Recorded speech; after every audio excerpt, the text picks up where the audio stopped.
Character sketch of Shylock, the Merchant of Venice. Introduction. Welcome to today's episode where we delve into one of the most complex and controversial figures in English literature, Shylock, the Jewish moneylender in William Shakespeare's The Merchant of Venice. This character has been the subject of intense literary scrutiny and ethical debate for centuries.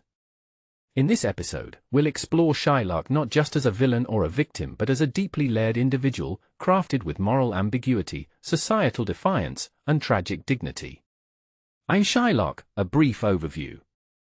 Shylock is a central figure in The Merchant of Venice introduced as a Jewish moneylender who lends 3,000 ducats to Antonio, a Christian merchant, on the condition that if Antonio fails to repay, Shylock will exact a pound of his flesh. This bond, though contractual, is layered with personal vengeance, cultural conflict, and existential defiance.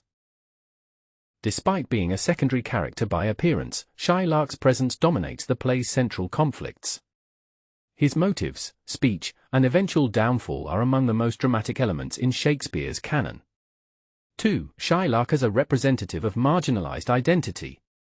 From his very first appearance, Shylock is depicted through the lens of the other.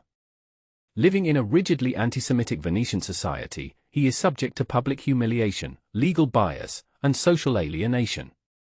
He is mocked, spat upon, and insulted even by those who borrow money from him. Shakespeare presents Shylock's identity not only through external prejudice but also internal resistance.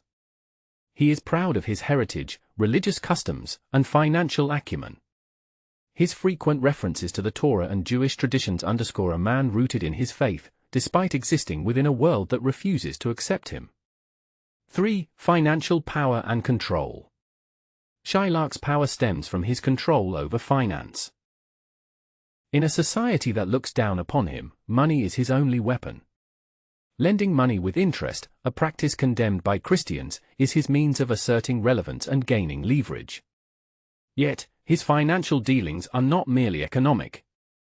They become instruments of personal retribution, particularly against Antonio. The bond they sign becomes a symbolic reversal, where a persecuted Jew momentarily holds power over a respected Christian. 4. The bond, symbol of revenge and law. The pivotal moment of the play revolves around the infamous bond, a pound of flesh nearest to the heart.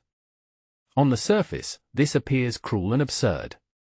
But in context, it emerges from deep-seated resentment.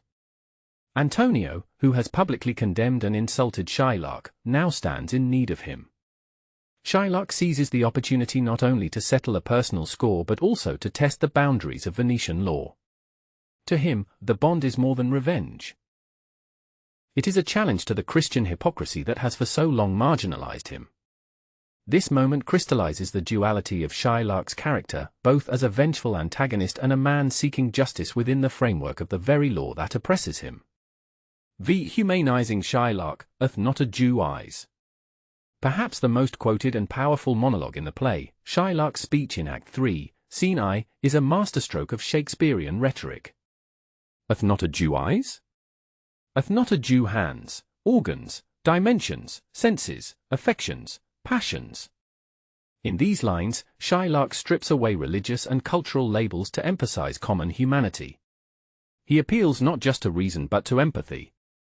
This monologue, more than any other, humanizes Shylock, offering a glimpse into the pain, frustration, and rage born of lifelong discrimination.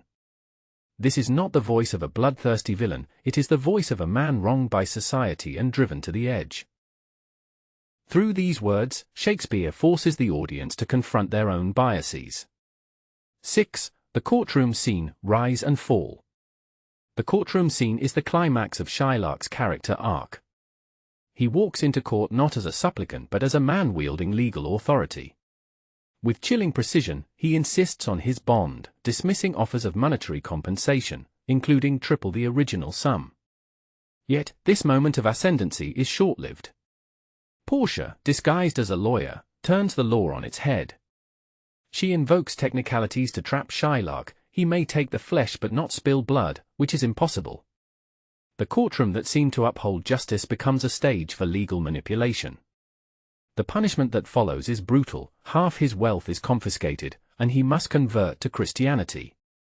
This forced conversion is perhaps the most heartbreaking element of his downfall.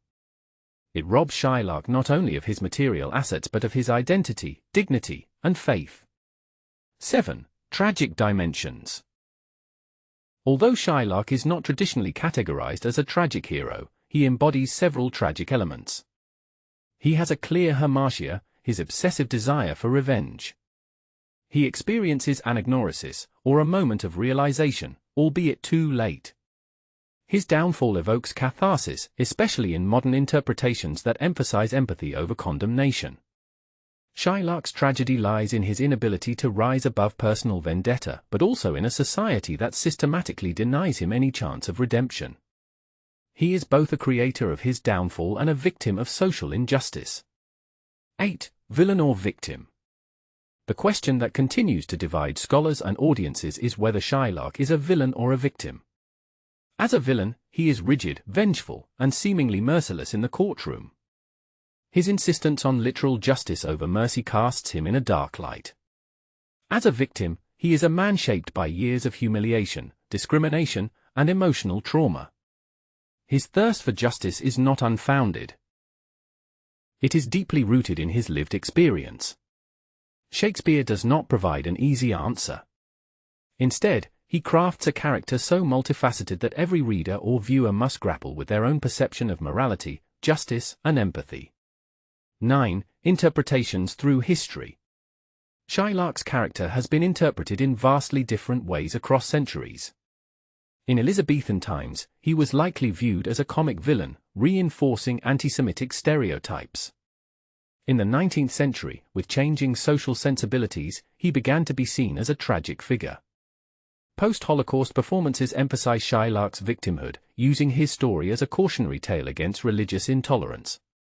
Modern portrayals continue to evolve, portraying him not as a stereotype but as a human being trapped in a web of cultural and personal conflicts. Next, Shylock and the theme of justice versus mercy. The tension between justice and mercy is at the heart of the play. Shylock insists on justice. Exact, legal, uncompromising. Portia, speaking for the Christian ethos, advocates mercy, famously declaring, "The quality of mercy is not strained." Ironically, while Portia preaches mercy, Shylock receives none. This moral contradiction reveals Shakespeare's deeper commentary on hypocrisy, selective ethics, and the fragility of moral superiority. Shylock's downfall becomes a grim example of how justice without mercy is inhumane, and mercy without fairness is biased. 11. Shylock's relationship with Jessica. A lesser explored yet critical aspect of Shylock's character is his relationship with his daughter, Jessica. Her elopement with Lorenzo, a Christian, is not merely a personal betrayal, it is symbolic of Shylock's ultimate alienation. Jessica steals his wealth and renounces her faith, further intensifying his sense of loss and humiliation. Shylock's reaction, though expressed through financial terms, "My daughter. Oh my ducats," reveals a deeply wounded father, abandoned by the one he trusted most. This subplot adds a poignant emotional layer to Shylock's character, showcasing his capacity for love, loss, and despair. Conclusion. In conclusion, Shylock is not merely a character, he is a mirror. Through him, Shakespeare reflects the contradictions of society, justice and prejudice, power and vulnerability, religion and humanity.